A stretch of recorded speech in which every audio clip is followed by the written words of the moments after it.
नमस्कार दोस्तों, स्वागत है आप सभी का मेरे YouTube चैनल पर। मैं हूं आपका दोस्त है राजेंद्र चनौड़िया। दोस्तों, जैसा कि मैं हमेशा कहते हुए आता हूं, कर दिखाओ कुछ ऐसा कि दुनिया करना चाहे आपके जैसा, और जब तक सीखोगे नहीं तब तक जीतोगे नहीं। तो दोस्तों, आज के इस वीडियो में हम पढ़ने वाले हैं मध्य प्रदेश सामान्य ज्ञान के मोस्ट इंपॉर्टेंट क्वेश्चन, जो आने वाली विभिन्न प्रतियोगी परीक्षाएं जैसे पटवारी, मनरक्षक, जेल प्रहरी, पुलिस कांस्टेबल, एमपीपीएससी और मध्य प्रदेश के अंदर जितने भी एग्जाम होते हैं दोस्तों, जिनमें एमपीजीके पूछा जाता है, सभी एग्जाम के दृष्टिकोण से ये वीडियो बहुत ही इंपॉर्टेंट होने वाला है। तो चलिए दोस्तों, शुरुआत करते हैं। देखिए दोस्तों, हम आज के टॉपिक को एमसीक्यू फॉर्मेट में पढ़ेंगे, ठीक है। और मैं एमसीक्यू फॉर्मेट में ही सारे वीडियो लेकर आता हूं। तो आज का वीडियो भी दोस्तों एमसीक्यू फॉर्मेट में रहेगा, लेकिन टॉपिक वाइज नहीं रहेगा। इसमें दोस्तों आपको बहुत सारे टॉपिक के मोस्ट इंपॉर्टेंट क्वेश्चन देखने को मिलेंगे, लेकिन हम दोस्तों उस क्वेश्चन से संबंधित जितनी भी एक्स्ट्रा जानकारी होंगी सभी को यहां पर जानेंगे, ठीक है। तो चलिए दोस्तों, क्वेश्चन नंबर 1 है, भोपाल गैस त्रासदी के समय मध्य प्रदेश के मुख्यमंत्री कौन थे? दोस्तों, जब मैं मध्य प्रदेश के मुख्यमंत्री पढ़ा रहा था तब मैंने आपको इसका डिटेल जानकारी दिया था, ठीक है। लेकिन आज दोस्तों हम भोपाल गैस त्रासदी के बारे में भी सब कुछ जानेंगे, ठीक है। क्योंकि दोस्तों हम टॉपिक वाइज पढ़ते हैं ना, तो बहुत सारे फैक्ट, ऐसे टॉपिक के फैक्ट छूट जाते हैं दोस्तों, जिन पे हमारा ध्यान नहीं जाता और वो क्वेश्चन एग्जाम में आ जाते हैं, ठीक है। इसलिए दोस्तों, इसलिए मैंने इस टाइप का वीडियो लेकर आया हूं, जिसमें आपको सभी टॉपिकों के मिश्रित क्वेश्चन देखने को मिलेंगे, ठीक है। तो भोपाल गैस त्रासदी के समय मध्य प्रदेश के मुख्यमंत्री थे अर्जुन सिंह। कौन थे? Arjun Singh. Option number C सही हो जाएगा। कौन थे? भोपाल गैस त्रासदी, भोपाल गैस कांड के समय मध्य प्रदेश के मुख्यमंत्री थे अर्जुन सिंह। कौन थे? अर्जुन सिंह, ठीक है। अब देखिए दोस्तों, भोपाल गैस कांड के बारे में हम सारी जानकारी जान लेते हैं। सबसे पहले याद रखना दोस्तों, भोपाल गैस कांड जो हुआ था 2 और 3 दिसंबर के बीच की रात, ठीक है। 2 और 3 दिसंबर के बीच की रात को 1984 में हुआ था। तो याद रखना, 2 दिसंबर 3 दिसंबर 1984 को दोस्तों भोपाल गैस कांड हुआ था। क्या हुआ था? भोपाल गैस कांड हुआ था 2 से 3 दिसंबर 1984 की रात्रि को, ठीक है। इसके बाद दोस्तों, उस समय मध्य प्रदेश के मुख्यमंत्री थे अर्जुन सिंह। कौन थे? अर्जुन सिंह। और राज्यपाल कौन थे दोस्तों? तो के.एम. चांडी थे। याद रखना, सारे फैक्ट इंपॉर्टेंट है, सारे फैक्ट क्वेश्चन एग्जाम में पूछे गए हैं, ठीक है। तो मुख्यमंत्री अर्जुन सिंह और राज्यपाल कौन थे? के.एम. चांडी थे, ठीक है। कंपनी कौन सी थी? तो याद रखना, कंपनी थी यूनियन कार्बाइड। कौन सी कंपनी थी? यूनियन कार्बाइड कंपनी थी। और कौन सी गैस का रिसाव हुआ था? तो मिक गैस का रिसाव हुआ था, मिथाइल आइसोसाइनाइड। कौन सी? मिथाइल आइसोसाइनाइड गैस का रिसाव हुआ था, ठीक है। दोस्तों, इस भोपाल गैस कांड के कारण भोपाल के 36 वार्ड प्रभावित हुए थे। कितने? 36 वार्ड प्रभावित हुए थे, ठीक है। और भोपाल गैस कांड में दोस्तों बचाव अभियान कौन सा चला गया था? तो ऑपरेशन फेथ नाम का बचाव अभियान दोस्तों भोपाल गैस कांड के दौरान चला गया था। भोपाल गैस कांड का मुख्य आरोपी एंडरसन था। कौन था? एंडरसन था, जिसकी मृत्यु हो चुकी है, ठीक है। और गैस रिसाव की जांच के लिए दोस्तों एक कमेटी बनाई गई थी। उस कमेटी का नाम था एन.के. सिंह कमेटी। कौन सी कमेटी थी? एन.के. सिंह कमेटी। तो याद रखना दोस्तों, भोपाल गैस कांड 2 से 3 दिसंबर 1984, मुख्यमंत्री अर्जुन सिंह थे, राज्यपाल के.एम. चांडी थे, कंपनी यूनियन कार्बाइड थी, मिथाइल आइसोसाइनाइड गैस का रिसाव हुआ था, भोपाल के 36 वार्ड प्रभावित हुए थे, ऑपरेशन फेथ बचाव अभियान चला गया था, मुख्य आरोपी एंडरसन था, और गैस रिसाव की जांच के लिए एन.के. सिंह कमेटी बनाई गई थी। क्वेश्चन नंबर 2 है, सुपर टाइग्रेस मॉम किस राष्ट्रीय उद्यान से संबंधित है? देखिए दोस्तों, करंट अफेयर्स आप पढ़ते होंगे, ठीक है। लेकिन ये जो क्वेश्चन है ना करंट अफेयर्स में, ये क्वेश्चन आपको 110% छापा मिलेगा इस बार, ठीक है। किसी न किसी एग्जाम में कितने परसेंट कह रहा हूं मैं? 110%। मतलब दोस्तों आप समझ रहे हो कि मैं क्या कहना चाहता हूं, ठीक। तो इससे संबंधित जितने भी फैक्ट हैं सारे याद कर लेना, ठीक है। सुपर टाइग्रेस मॉम किस राष्ट्रीय उद्यान से संबंधित है? देखिए दोस्तों, ये सुपर टाइग्रेस मॉम एक मादा बाघ है, ठीक है। क्या है? मादा बाघ है, मतलब टाइगर है या टाइग्रिस कह सकते हैं उसको, ठीक है। तो ये कौन से राष्ट्रीय उद्यान से संबंधित है? तो याद रखना दोस्तों, पेंच राष्ट्रीय उद्यान, ठीक है। और पेंच राष्ट्रीय उद्यान कहाँ है? ये है दोस्तों हमारे जिले, मतलब मेरा जिला जो है दोस्तों सिवनी, ठीक है। मध्य प्रदेश का सिवनी जिला दोस्तों इसमें, और छिंदवाड़ा जिला, ठीक है। और इसकी कुछ सीमा दोस्तों महाराष्ट्र राज्य की बाउंड्री में भी जाती है, लेकिन मुख्य रूप से दोस्तों सिवनी में ही है, ठीक। सिवनी, छिंदवाड़ा और महाराष्ट्र, 3 जगह पर यह पेंच राष्ट्रीय उद्यान फैला हुआ है। और पेंच नदी के नाम पर दोस्तों इसका नाम पेंच राष्ट्रीय उद्यान रखा गया है। अब देखिए दोस्तों, सुपर टाइग्रेस मॉम, जब दोस्तों इसकी मृत्यु हुई थी तो बहुत ही आदर सत्कार के साथ इनका अंतिम संस्कार किया गया था। ठीक है, जैसे कि आप चित्र में देख पा रहे हैं। ठीक है, तो देखिए दोस्तों, जो सुपर टाइग्रेस मॉम क्यों कहते हैं इसको, क्योंकि दोस्तों इन्होंने अपने पूरे जीवन काल, इनकी उम्र कितनी थी, 16.5 वर्ष की उम्र थी, और इन्होंने दोस्तों 29 साबक मतलब 29 बच्चों को जन्म दिया था। कितने बच्चों को, 29 बच्चों को जन्म दिया था दोस्तों। ये अपने आप में एक बहुत बड़ा रिकॉर्ड होता है। ठीक है, पूरे जीवन काल में 29 बाघों के बच्चों को जन्म देना अपने आप में एक बहुत बड़ा रिकॉर्ड है।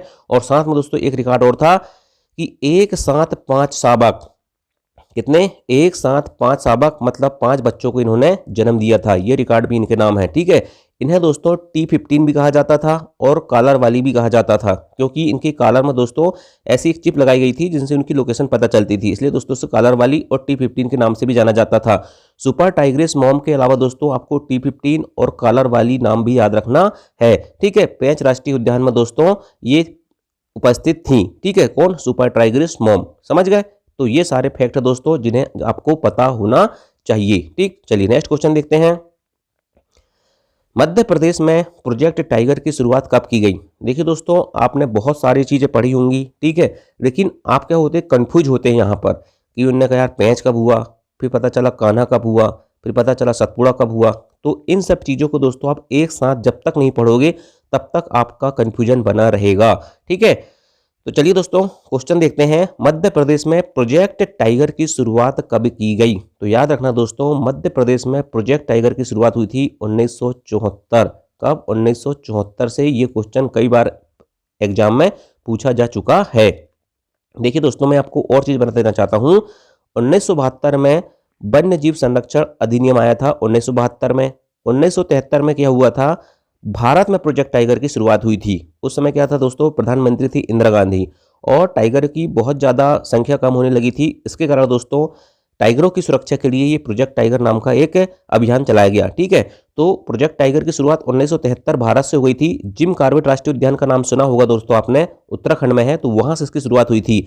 लेकिन मध्य प्रदेश में दोस्तों 1973 में घोषणा हो गई थी, लेकिन 1974 से मध्य प्रदेश में कान्हा किसली राष्ट्रीय उद्यान से इसकी शुरुआत हुई थी। ठीक है, चलिए मध्य प्रदेश में प्रोजेक्ट टाइगर देखते हैं। भारत में मैंने बता दिया 1973, 1973, मध्य प्रदेश में 1974। अब मध्य प्रदेश में किस राष्ट्रीय उद्यान से शुरुआत हुई थी, तो याद रखना कान्हा किसली राष्ट्रीय उद्यान दोस्तों, जो मध्य प्रदेश के मंडला और बालाघाट जिले में विस्तृत है। ठीक है, 1974 में सबसे पहले कान्हा किसली राष्ट्रीय उद्यान से मध्य प्रदेश में प्रोजेक्ट टाइगर की शुरुआत हुई थी।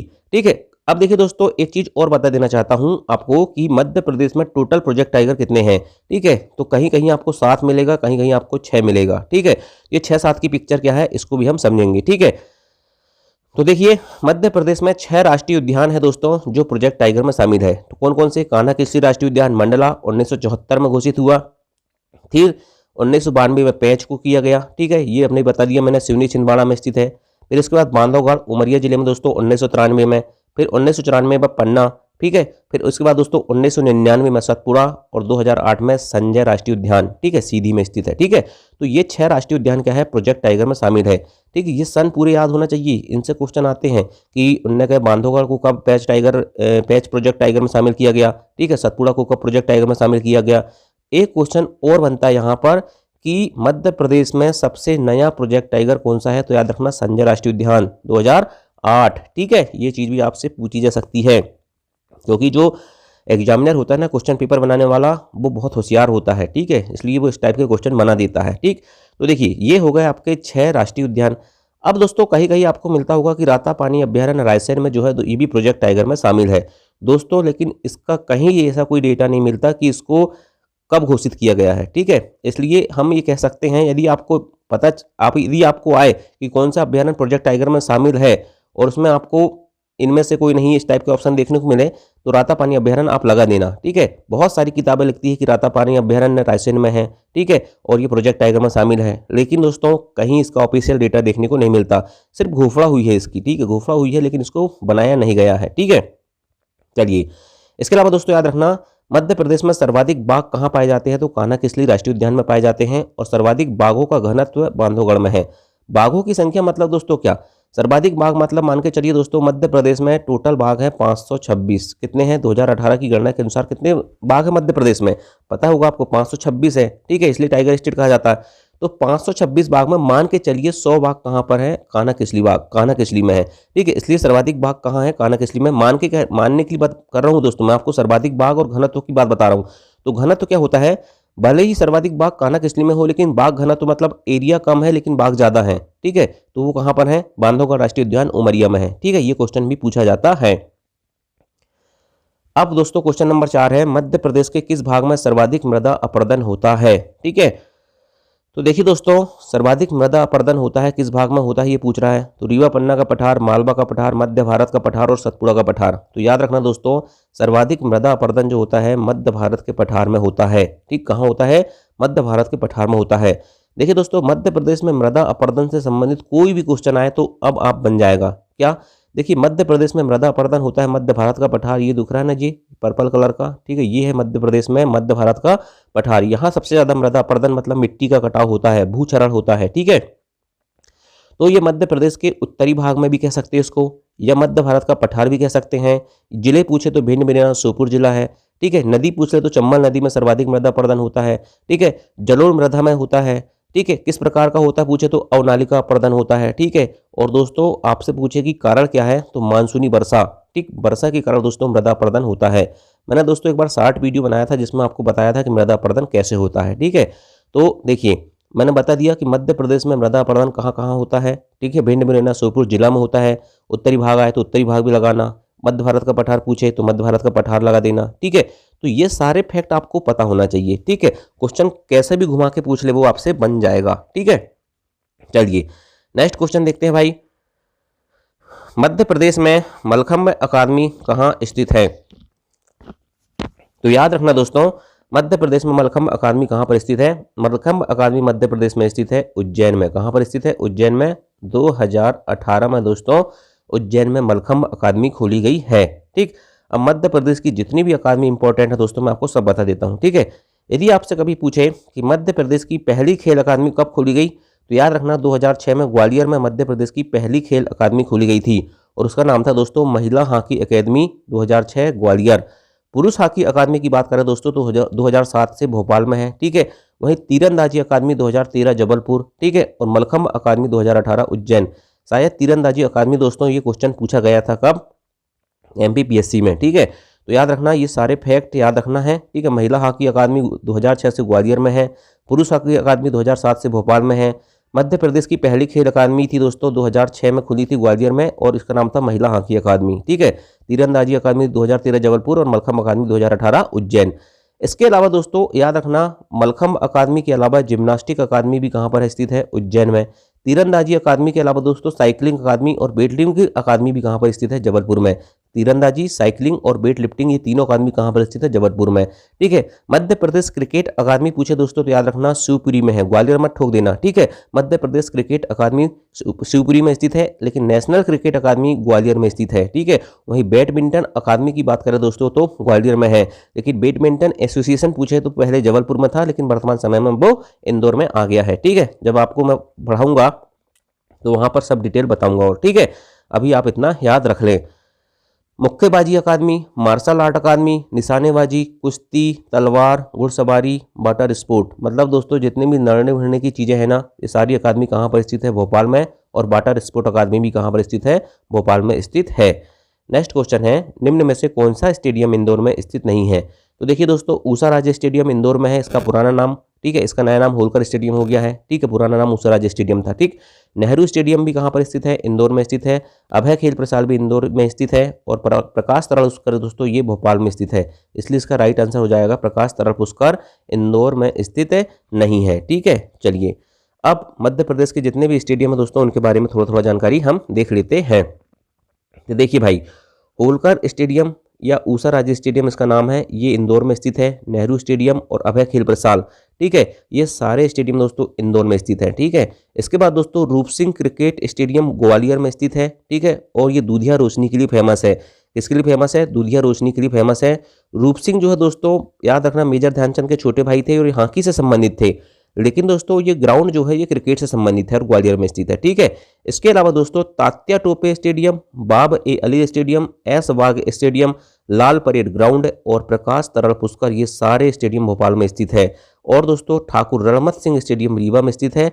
वहीं Ravishankar Shukla stadium, Ranital cricket stadium, Shivaji stadium और बेलोड्रम जो होता है दोस्तों वो साइकिलिंग से संबंधित होता है। ठीक है, ये सारे कहाँ पर स्थित है, जबलपुर में है। ये सारे फैक्ट वेरी वेरी इंपॉर्टेंट है। ठीक है, और याद रखना दोस्तों, जो होलकर स्टेडियम मूसराज स्टेडियम है, यहाँ वीरेंद्र सहवाग ने 200 रन मारे थे।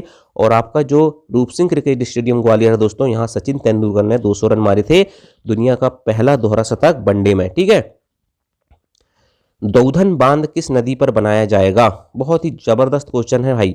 ठीक है, तो याद रखना दौधन बांध बनाया जाएगा केन नदी पर। कहां पर बनाया जाएगा दौधन बांध? केन नदी पर बनाया जाएगा। अब दोस्तों ये केन नदी क्या क्वेश्चन क्यों आया है? क्योंकि दोस्तों आपको पता होगा केन बेतवा लिंक परियोजना एक बहुत बड़ी परियोजना है जिसका काफी विरोध हुआ। ठीक है, क्यों? क्योंकि उसमें दोस्तों पन्ना राष्ट्रीय उद्यान बीच में आ रहा था। ठीक है, तो ये इंपॉर्टेंट फैक्ट है। ठीक है, इसलिए इसको भी पढ़ना बहुत जरूरी है ना। तो दौधन बांध किस नदी पर बनाया जाएगा? केन नदी पर बनाया जाएगा। चलो ठीक है, चलिए सबसे पहले दोस्तों मैं आपको एक डायग्राम बता देना चाहता हूँ, बाकी सब फिर इसके बाद इंपॉर्टेंट चीज आपको पढ़ लेना। मैं मध्य प्रदेश का मैप बनाने की कोशिश करता हूँ। ठीक, छोटा सा मैप, ऐसा कुछ मध्य प्रदेश होता है। ठीक है, ये मध्य प्रदेश होता है मान के चलिए। ठीक है, तो यहाँ से निकलती है दोस्तों आपकी बेतवा नदी। ठीक है, यहाँ से बेतवा नदी निकलती है और यहाँ निवाड़ी जिले से होते हुए चली जाती है। ठीक है, और यमुना में मिलती है जाके। ठीक है, और यहाँ से निकलती है केन नदी, ये भी जाके मिलती है यमुना में। ठीक, तो क्या होता है दोस्तों, ये बीच में जो एरिया पड़ता है ना, ये पड़ता है बुंदेलखंड का एरिया। ठीक है, यहाँ पर लाल और काली मिट्टी मिश्रित मिट्टी पाई जाती है और बहुत ही सूखा क्षेत्र है। ठीक है, इसलिए दोस्तों क्या हो रहा है, इस केन नदी पे बेतवा नदी कहाँ से निकलती है? कुमरागांव रायसेन से। और जो केन नदी है दोस्तों, इसमें आगे जाके यहाँ पर एक बांध बनाया जाएगा। ठीक है, और उस बांध में दोस्तों फिर नहर निकाली जाएगी और बेतवा नदी में जोड़ी जाएगी। और इसके बीच में आएगा दोस्तों आपका पन्ना राष्ट्रीय उद्यान, इसलिए इसका बहुत ज्यादा विरोध हो रहा था। ठीक है, तो ये है दोस्तों केन बेतवा लिंक परियोजना। ठीक है, अब इसके इंपॉर्टेंट चीज है दोस्तों जो एग्जाम में पूछी जाती है। केन बेतवा लिंक परियोजना का राष्ट्रीयकरण 2008 में हुआ था। ठीक है, मध्य प्रदेश और उत्तर प्रदेश की संयुक्त परियोजना है ये। ठीक है, और 22 मार्च 2021 को दोस्तों इसमें हस्ताक्षर हो चुके हैं। ठीक है, 44,605 करोड़ रुपए की राशि इसके लिए स्वीकृत की गई है। इसमें दोस्तों 90% जो राशि है केंद्र सरकार देगी और 10% जो है दोस्तों मध्य प्रदेश और उत्तर प्रदेश की सरकार देगी। ठीक है, इससे दोस्तों मध्य प्रदेश के 13 जिले लाभान्वित होंगे बुंदेलखंड के। ठीक है, खास करके बुंदेलखंड क्षेत्र के। और 9,000 हेक्टेयर क्षेत्र दोस्तों इसमें किसमें जाएगा? डूब क्षेत्र में जाएगा इस दौधन बांध के बनने से। कौन सा बांध बनेगा? दौधन बांध। ठीक है, उससे 9,000 हेक्टेयर क्षेत्र क्या होगा? डूब जाएगा। उसमें से दोस्तों 5,803 हेक्टेयर जो है दोस्तों वो पन्ना बायोस्फीयर रिजर्व मतलब पन्ना राष्ट्रीय उद्यान उसका डूब रहा है। ठीक है, इसलिए दोस्तों यहाँ पर जैव विविधता का मतलब नाश होगा, ऐसा कुछ हो गए, उसमें विरोध हो रहा था। ठीक है, और यहाँ जो नहर निकाली जाएगी उसकी लंबाई रहेगी 221 किलोमीटर। ठीक है, इससे दोस्तों 10.62 लाख हेक्टेयर क्षेत्र में सिंचाई होगी। कितने में? 10.62 लाख हेक्टेयर क्षेत्र में सिंचाई होगी। और यहाँ पर 103 मेगावाट जल विद्युत ऊर्जा बनेगी और 27 मेगावाट सौर ऊर्जा बनेगी। सारे fact very very most important. ठीक, चलिए, रानी दुर्गावती किस वंश की राजकुमारी थी? बड़ा जबरदस्त क्वेश्चन ये भी। ठीक है, तो इससे संबंधित कोई भी क्वेश्चन आगे आएगा तो आप पकड़ लोगे अब। ठीक है, देखिए रानी दुर्गावती किस वंश की राजकुमारी थी? आपने ऑप्शन देकर फट से आप लगाओगे गोंड वंश और वहीं आपका 1 नंबर हो जाएगा माइनस। इसलिए क्वेश्चन बहुत ध्यान से पढ़ा करो, है ना। रानी दुर्गावती किस वंश की राजकुमारी पूछ रहा है, शासिका नहीं। तो याद रखना दोस्तों ये चंदेल वंश की राजकुमारी थी। कौन से वंश की राजकुमारी थी? चंदेल वंश की राजकुमारी थी रानी दुर्गावती। ठीक है, देखिए रानी दुर्गावती राजकुमारी थी चंदेल वंश की, लेकिन रानी थी गोंड वंश की। ठीक है, शासिका कहाँ की थी ये? तो गढ़ मंडला की शासिका थी। ठीक है, कहाँ की शासिका थी? गढ़ मंडला की शासिका थी। इसकी राजधानी जो थी दोस्तों चौरागढ़ में थी और चौरागढ़ आता है नरसिंहपुर में। कहाँ पर? चौरागढ़ आता है नरसिंहपुर में। इनके पति का नाम था दलपत शाह और पुत्र का नाम था वीर नारायण। ठीक, सेनापति का नाम या सलाहकार का नाम पूछे तो याद रखना आधार सिंह था। क्या था? आधार सिंह था। देखिए दोस्तों रानी दुर्गावती ने मालवा के बाज बहादुर को 2 बार पराजित किया था। किसको? मालवा के बाज बहादुर को 2 बार हराया था। और अकबर के सेनापति दोस्तों आसफ खान के साथ जब इनकी लड़ाई हुई जबलपुर के पास नरी नाला में, तो ये वहां पर शहीद हो गई। इसलिए दोस्तों इनकी समाधि कहां पर बनाई गई है? जबलपुर में बनाई गई है। इसके अलावा दोस्तों याद रखना रानी दुर्गावती जी के नाम पे विश्वविद्यालय जबलपुर है। ठीक है, रानी दुर्गावती यूनिवर्सिटी। वही रानी दुर्गावती संग्रहालय दोस्तों जबलपुर में स्थित है। ठीक है, और रानी दुर्गावती अभ्यारण्य कभी पूछे तो याद रखना ये दमोह जिले में स्थित है। कहाँ पर स्थित है? दमोह जिले में स्थित है। और इनके प्रिय हाथी था दोस्तों एक सफेद हाथी। ठीक है, सफेद कलर का था, उसका नाम था सरमन। क्या नाम था? सरमन। याद रखना दोस्तों ये सारे क्वेश्चन पूछे गए हैं। ठीक है, पूरे फैक्ट इंपॉर्टेंट है। क्वेश्चन नंबर 9 है भीमबेटका को यूनेस्को की विश्व धरोहर सूची में कब शामिल किया गया? तो देखिए दोस्तों, आज तक आप बहुत कन्फ्यूजन होते होंगे कि कहीं 3 मिलता है, कहीं 5 मिलता है, लेकिन आज आपको सारे कॉन्सेप्ट क्लियर कर दूंगा मैं, ठीक है। तो भीमबेटका को यूनेस्को की विश्व धरोहर सूची में कब शामिल किया गया था? 2003 में, 2003 में, ठीक। चलिए देखते हैं यूनेस्को से संबंधित मध्य प्रदेश के सभी स्थल। देखिए, विश्व विरासत स्थल में जब भी पूछे तो 3 स्थल हैं। कौन कौन से? खजुराहो, सांची और भीमबेटका। खजुराहो 1986, भीमबेटका 1989 और सांची 1989 और भीमबेटका 2003। तो ये विश्व विरासत स्थल 3 है, ठीक है। इसके अलावा दोस्तों संभावित सूची, यूनेस्को की संभावित सूची में 2 स्थल हैं, ठीक है। कौन कौन से? एक भेड़ाघाट जबलपुर और दूसरा सतपुड़ा टाइगर रिजर्व जो होशंगाबाद में है, ठीक। ये संभावित सूची में शामिल है।